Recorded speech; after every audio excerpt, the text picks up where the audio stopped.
ಬೆಂಗಳೂರಿನಲ್ಲಿ ಪುಂಡರಿಗೆ ಪೊಲೀಸರ ಭಯವೇ ಇಲ್ವಾ ಅನ್ನುವಂತ ಪ್ರಶ್ನೆ ಇದ್ದಿದೆ. ಬಿಕಾಸ್ ದಿನೇ ದಿನೇ ಬೆಂಗಳೂರಿನಲ್ಲಂತೂ ಕ್ರೈಮ್ ರೇಟ್ ಜಾಸ್ತಿ ಆಗ್ತಾನೆ ಹೋಗ್ತಾ ಇದೆ.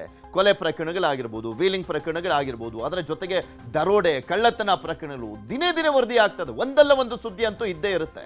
ಇಂತಹ ಸಂದರ್ಭದಲ್ಲಿ ಭಯನೇ ಇಲ್ವಾ? ಪೊಲೀಸರ ಭಯ ಇಲ್ಲದೆ ಇರುವಂಥದ್ದು ಈ ಕ್ರೈಮ್ ರೇಟ್ ಜಾಸ್ತಿ ಆಗ್ಲಿಕ್ಕೆ ಕಾರಣ ಅನ್ನುವಂಥದ್ದು. ನಂದಿನಿ ಬೂತ್ಗೆ ನುಗ್ಗಿ ಹಲ್ಲೆಯನ್ನು ಮಾಡಿ ದರೋಡೆ ಮಾಡಲಾಗಿದೆ. ಬಂಡೆಪಾಳ್ಯ ಪೊಲೀಸ್ ಠಾಣಾ ವ್ಯಾಪ್ತಿಯಲ್ಲಿ ಈ ಒಂದು ಘಟನೆ ನಡೆದಿರೋದು. ಉತ್ತರ ಪ್ರದೇಶ ಮೂಲದ ಹುಡುಗರ ಮೇಲೆ ಹಲ್ಲೆಯನ್ನು ಮಾಡಲಾಗಿದೆ, ಸುಲಿಗೆಯನ್ನ ಮಾಡಲಾಗಿದೆ. ಮೊಬೈಲ್ ಹಾಗೂ ಹಣ ಸುಲಿಗೆ ಮಾಡಿದಂತ ಗಾಂಜಾ ಗ್ಯಾಂಗ್ ಬಂಡೆಪಾಳ್ಯ ಪೊಲೀಸ್ ಠಾಣಾ ವ್ಯಾಪ್ತಿಯಲ್ಲಿ ನಡೆದಿರುವಂಥದ್ದು ಇದು. ಉತ್ತರ ಪ್ರದೇಶ ಮೂಲದ ಹುಡುಗರ ಮೇಲೆ ಹಲ್ಲೆಯನ್ನ ಮಾಡಿ ಸುಲಿಗೆಯನ್ನ ಮಾಡಿದ್ದಾರೆ, ದರೋಡೆ ಮಾಡ್ಕೊಂಡು ಹೋಗಿದ್ದಾರೆ. ಮೊಬೈಲ್ ಹಾಗೂ ಹಣವನ್ನ ಸುಲಿಗೆ ಮಾಡಿರುವಂಥದ್ದು ಗಾಂಜಾ ಗ್ಯಾಂಗ್. ಇಲ್ಲಿ ಎರಡೆರಡನ್ನ ಅಬ್ಸರ್ವ್ ಮಾಡ್ಬೋದು. ಒಂದು ದರೋಡೆ, ಕಳ್ಳತನ ಮಾಡಿರುವಂಥದ್ದು, ಹಲ್ಲೆ ಮಾಡಿರುವಂಥದ್ದು, ಅದ್ರ ಜೊತೆಗೆ ಗಾಂಜಾ ಬೇರೆ ಹಾಕೊಂಡು ಬಂದಿರೋದವರು. ಹಲ್ಲೆ ಮಾಡಿದ 5 ದೃಶ್ಯ ಸಿಸಿಟಿವಿಯಲ್ಲಿ ಸೆರೆ ಆಗಿದೆ. ಇದೇ 15ನೇ ತಾರೀಕು ರಾತ್ರಿ 10:15 ಸುಮಾರಿಗೆ ಹೊಸಪಾಳ್ಯ ಬಸ್ ಸ್ಟಾಪ್ನಲ್ಲಿರುವಂಥ ನಂದಿನಿ ಬೂತ್ಗೆ ನುಗ್ಗಿ ದಾಂಧಲೆಯನ್ನು ಮಾಡಿ ದರೋಡೆ ಮಾಡಿದ್ದಾರೆ. ಬೂತ್ ಮಾಲೀಕರ ದೂರಿನ ಮೇಲೆ 2 ಆರೋಪಿಗಳನ್ನು ವಶಕ್ಕೆ ಪಡೆಯಲಾಗಿದೆ. ಪರಾರಿಯಾಗಿರುವಂಥ ಇನ್ನಿಬ್ಬರು ಆರೋಪಿಗಳಿಗಾಗಿ ಹುಡುಕಾಟವನ್ನು ಮಾಡಲಾಗ್ತದೆ. ಯಾಕಿಂತ ಪ್ರಕರಣಗಳು ಜಾಸ್ತಿ ಆಗ್ತವೆ ಅಂದರೆ ಪೊಲೀಸರ ಅಂದರೆ ಭಯನೇ ಇಲ್ಲ. ಹಿಂದೆಲ್ಲ ಪೊಲೀಸರು ಅಂದರೆ ನಡ್ಗವ್ರು, ಈಗ ಅದು ಯಾವುದೂ ಇಲ್ಲ. ಪೊಲೀಸರು ಆ ರೀತಿಯಾಗಿ ಸ್ಟ್ರಿಕ್ಟ್ ಆಗಿಲ್ಲ ಅನ್ನುವ ಕಾರಣಕ್ಕೋಸ್ಕರನೇ ಹಿಂಗೆ ಆಗ್ತಾ ಇದಾವ ಅನ್ನುವಂಥ ಪ್ರಶ್ನೆ ಇದೆ. ಪೊಲೀಸರು ಭಯ ಹುಟ್ಟಿಸಿಲ್ಲ, ಸರಿಯಾದಂಥ ಕ್ರಮ ಕೈಗೊಳ್ಳಿಲ್ಲ, ಶಿಕ್ಷೆ ಕೊಡಿಸ್ಲಿಲ್ಲ ಅಂದ್ರೆ ಹಿಂಗೆ ಆಗೋದು. ಸರ್, ರಾತ್ರಿ 10:15 ಆ ಕಡೆಯಿಂದ 4 ಜನ 5 ಜನ ಹುಡುಗರಿದ್ರು. ಈ ಅಮಾಯಕರು, ಈ ಜೋಳ ಮಾರೋರು, ಆಮೇಲೆ ಐಸ್ ಕ್ರೀಮ್ ಮಾರ್ತಕ್ಕಂಥ ಹುಡುಗರುಗಳು ಹೋಗ್ತಾ ಇದ್ದವ್ರನ್ನ ಅಡ್ಡ ಹಾಕ್ಬಿಟ್ಟು ದುಡ್ಡು, ಮೊಬೈಲ್ ಕೇಳಿದ್ದಾರೆ. ಅವರು ಕೊಟ್ಟಿಲ್ಲ.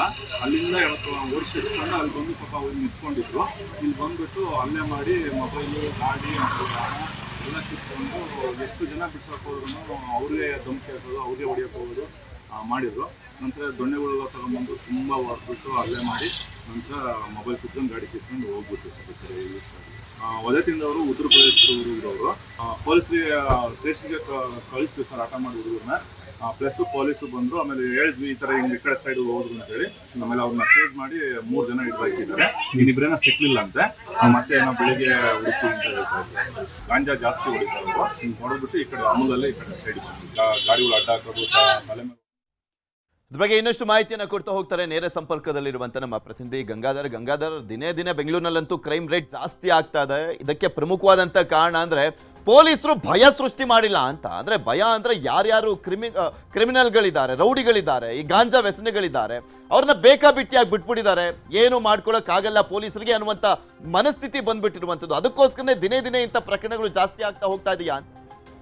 ಬೆಂಗಳೂರಿನಲ್ಲಿ ಇದೇ ಮೊದಲಲ್ಲ. ಅಂದರೆ ಇತ್ತೀಚಿನ ದಿನಗಳಲ್ಲಿ ಪುಂಡಪೋಖರಿಗಳ ಪುಂಡಾಟಿಕೆ ಜಾಸ್ತಿ ಆಗಿರುವಂಥದ್ದು. ಅಂದರೆ ಪೊಲೀಸರ ಭಯವಿಲ್ಲ ಅನ್ನೋ ರೀತಿಯಲ್ಲಿ ಪ್ರಶ್ನೆ ಕೂಡ ಸಹಜವಾಗಿ ಈಗ ಮೂಡುತ್ತೆ. ಇಂಥ ರೀತಿಯ ಘಟನೆಗಳು ಮತ್ತೆ ಮರುಕಳಿಸ್ತಾ ಇರುವಂಥ ಸಂದರ್ಭದಲ್ಲಿ. ಯಾಕೆಂದರೆ ಮೊನ್ನೆ ಅಷ್ಟೇ ಯಲಹಂಕ ನ್ಯೂ ಟೌನ್ ಪೊಲೀಸ್ ಠಾಣಾ ವ್ಯಾಪ್ತಿಯಲ್ಲೂ ಕೂಡ ಅಲ್ಲಿ ರಾತ್ರಿಯಲ್ಲಿ ರೌಡಿ ಶೀಟರ್ಗಳು 2 ಗ್ಯಾಂಗ್ ವಾರ್ಗಳು ಮಾಡ್ಕೊಳ್ಳುವಂಥದ್ದು, ದೊಣ್ಣೆಗಳಿಂದ ಬಡ್ದಾಳ್ಕೊಳ್ಳುವಂಥದ್ದು ರೋಡಲ್ಲಿ ಕೂಡ ಒಂದು ಘಟನೆ ಆಗಿತ್ತು.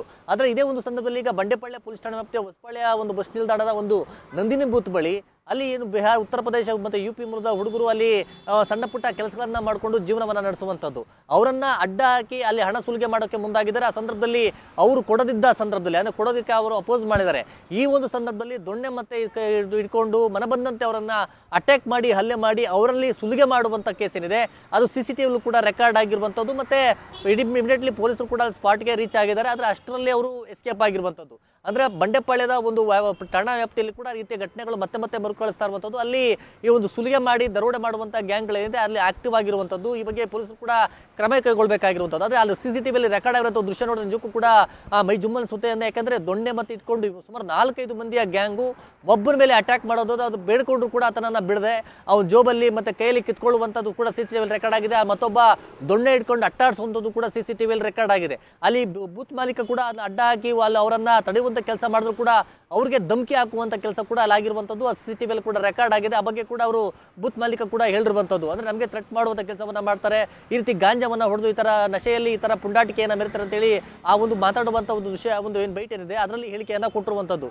ಜೊತೆಗೆ ಈ ಬಂಡೆಪಾಳ್ಯ ಒಂದು ಠಾಣಾ ವ್ಯಾಪ್ತಿಯಲ್ಲಿ ಆಗಿರುವಂಥ ಒಂದು ಈ ಘಟನೆಗೆ ಸಂಬಂಧಪಟ್ಟಂತೆ ಇವರು ಈ ಮೊದಲಲ್ಲ, ಹಿಂದೆಯೂ ಕೂಡ ಈ ರೀತಿಯ ಪ್ರಕರಣಗಳಲ್ಲಿ ಅವರು ಭಾಗಿಯಾಗಿದ್ದಾರೆ ಅನ್ನೋ ಬಗ್ಗೆ ಮಾಹಿತಿ ಸಿಕ್ಕಿರುವಂಥದ್ದು.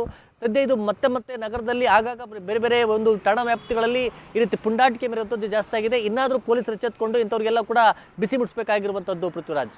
ಓಕೆ, ಧನ್ಯವಾದ ಗಂಗಾಧರ್ ನಿಮ್ಮೆಲ್ಲ ಮಾಹಿತಿಗಾಗಿ. ಕ್ಷುಲ್ಲಕ ಕಾರಣಕ್ಕೆ 2 ಗುಂಪುಗಳ ಮಧ್ಯೆ ಗಲಾಟೆ ಆಗಿದೆ. ದೊಣ್ಣೆಗಳಿಂದ ಪರಸ್ಪರ ಹೊಡೆದಾಡ್ಕೊಂಡಿದ್ದಾರೆ ಯುವಕರು. ಗದಗದ SM ಕೃಷ್ಣ ಕಾಲೋನಿಯಲ್ಲಿ ಈ ಫೈಟಿಂಗ್ ನಡೆದಿರುವಂಥದ್ದು. ಕಾಲೋನಿಯ ಕೆಳಗಿನ ಓಣಿಯ ಯುವಕರ ಮೇಲೆ ಮೇಲಿನ ಓಣಿಯ ಯುವಕರಿಂದ ಅಟ್ಯಾಕ್ ಮಾಡಲಾಗಿದೆ. ಹಲವು ಯುವಕರಿಗೆ ಗಂಭೀರವಾದಂಥ ಗಾಯ ಆಗಿದೆ. ಯುವಕರ ಗಲಾಟೆಯಿಂದ ಭಯಗೊಂಡಂತ ಜನ ಬೆಟಗೇರಿ ಪೊಲೀಸ್ ಠಾಣಾ ವ್ಯಾಪ್ತಿಯಲ್ಲಿ ಘಟನೆ ನಡೆದಿದೆ. ಪೊಲೀಸರಿಗೆ ಮಾಹಿತಿಯನ್ನು ಕೊಟ್ಟಿದ್ದಾರೆ.